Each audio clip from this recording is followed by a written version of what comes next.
and what advice have you got for others? So first, the first thing, like you said, is, they're working on the people if they're harmed, or whatever, if they're having an illness, and they're just barraging them with, the toxins and we'll fix you and everything else. And that's also, I feel, to keep people, in a certain state so that they don't find the alternative. If they keep calling you every day and say, we got to get you in and we got to get you scheduled, then you don't have time to find an alternative, a Yeah. natural way to do it. So that's the first part I would say with the system. But the second part is I've been just putting my stuff everywhere. I've been censored on so many platforms and whatever else that I just put it everywhere. I put it on every single platform because I hope that the information will get out there, and I hope that it can help heal somebody, and I hope that it can provide somebody a solution. Because that's the other thing. When I was searching for my health ailments, the information was like it would just keep giving me the same thing and just the same stuff over and over again. So what I've learned is I've started putting myself on every platform and trying to be everywhere. And even if I'm censored or blocked or whatever it may be, I'll just create another account, keep going, because I think that the truth resonates more. And that's why they try to block it so much. And we have to keep doing it because that's what they're trying to do. They're trying to remove the ability for you to know how to heal yourself for next to nothing, because Absolutely. there's no profit in that. There's not trillions of dollars of profit in that. Mm. So, and that's the thing, is it really taught me when I look at, family ailments in my past, of ailments that my family members had, they could have all been resolved, and I watched family members go through some horrible things with the system, and nobody needs to go through any of that. But because of the way that the system was created, there wasn't anything as an alternative. But now through social media, it makes me thankful that we have this so that the word can get out and people can see other ways of trying to heal. And because the system is so broken, you go to somebody, they give you something, and then it gives you 80 other problems that you never even had in the first place. So now you're in this perpetual cycle that's never addressing just the root cause, which is probably you have to clean up your terrain. So with it all, I mean, it's really taught me that they're obviously trying to block as much as we can, but we have to stay persistent and keep putting out the information because you never know who it can help. I love it. And the thing is, it's like even as simple something so crucial like sorting out our gut health.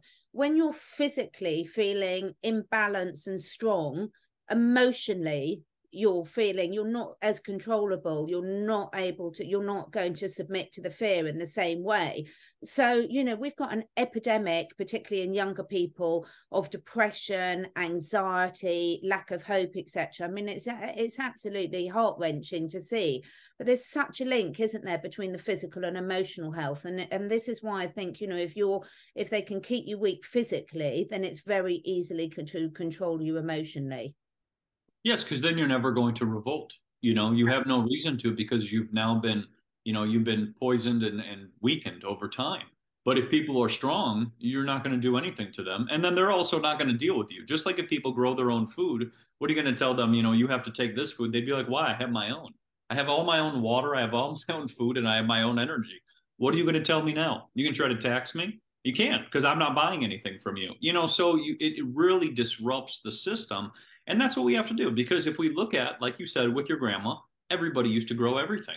People Absolutely. understood that you could Yeah. grow all these things and we could do all that. And there's so much abundance. I'm here in the desert.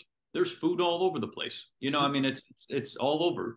The thing is we just have to get connected into it and then, obviously be aware that they're trying to do a lot of stuff to impact us, but there's always solutions to it all. I love it. That's what I do. Every time I see the chemtrails over my house, I give them a, because I know what the solutions are, so what I can use whilst they're doing that. So let's talk, before we move on to some of your products, I want to really talk about the energetic connection. And I first found you through the electroculture stuff, which I absolutely love. And actually, in the good old days, we always used to put a bit of copper pipe in one of the horses' water bowls, and then they could choose which one they drank from, which was really interesting. These old things that we used to do, there was a reason for it. We just didn't always know them. But energy, what are your thoughts on where we're at with energy and free energy and all the suppressed technologies there? So if we get into that one, and talking about electroculture, this book always is a great one to talk about. It's the Manual of Free Energy, and it goes into talking about static fields and atmospheric energy. And that's what you're tapping into with electroculture. You're Yeah. tapping into static fields. You know, and if you think of all the cathedrals, they used to have these big, tall antennas on top of them, and all the palaces, they have those big, tall antennas on top of them. Those are all antennas to capture the ether. And it's interesting because the word ether was taken off of the periodic table in 1908. So people used to learn about ether before that. There was a great scientist who showed, he actually created the periodic table, and he showed that ether used to be on there. 1908, they removed all that, and that terminology went away, and then Einstein took its place, and then Einstein debunked ether and got rid of all of that. So that's how the whole thing has happened. And so, since talking about this topic, there's all this beautiful atmospheric energy all around us, the ether, the chi, the prana, the life force, the orgone. And as we tap into more of that, we increase our, life energy. And that's what it is. And with electroculture, that's what you're doing too. As you place your antennas all over your garden or in your home, you're actually amplifying your energy. That's why you start to see more bees, more pollinators, more birds, more food. All these beautiful things start to happen. And when we get into this, all of this has been around. 1943, Nikola Tesla created a car that ran on the ether. It ran on the Earth's energy. It didn't use petroleum. It didn't use any oil. It actually just ran on the Earth's energy. And so that was suppressed because what most people don't know is it was called the 1951 Invention Secrecy Act, which actually followed 8 years later. That act would basically suppress any inventions which were deemed as a national threat or national security. And his inventions were part of those because they competed with the oil industries. So when you go into atmospheric energy, you can look up Herman Clausen. I think it's 1906. He was sending balloons up into the air and being able to light up his house and all the light bulbs and everything else. And then you have Nikola Tesla, who was working on everything in the ground because the earth is constantly producing energy. That's why barefoot grounding is so healing, because you're connecting your soul into the earth, which is allowing all of the energy to transfer up and down your cells. And this is why we get tired over time, because we have too much static. All of these homes and these devices and clothes like polyester develop all that static charge on the body, and then that becomes detrimental to our health over time.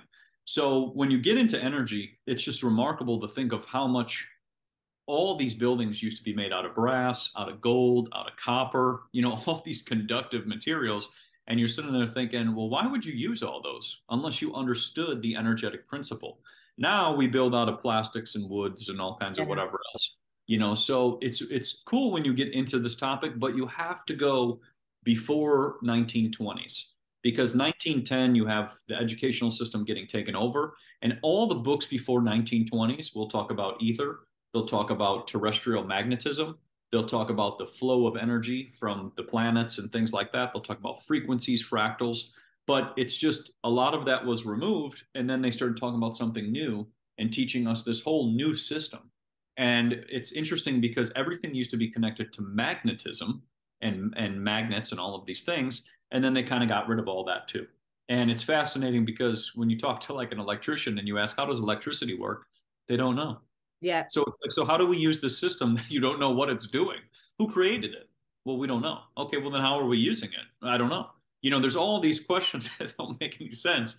So it's very fascinating when you get into this, but everything is energy. When you meet people, their aura, their essence, the animals, energy, all of this is energy. And it's all been shown when you date back into the old documents and books, but then through time over 1920s and 30s, it kind of started to get rid of that because they didn't want people tapping into the energy healing of the hands and energy healing of us, because that also competes against, like I said, the profits of this system. Too right. It's so exciting. There's so much for us to rediscover and remember that's going to transform all our lives. It's really funny. I've always known I can levitate. I just haven't managed to do it. So next time we speak, I might be flying all over the room.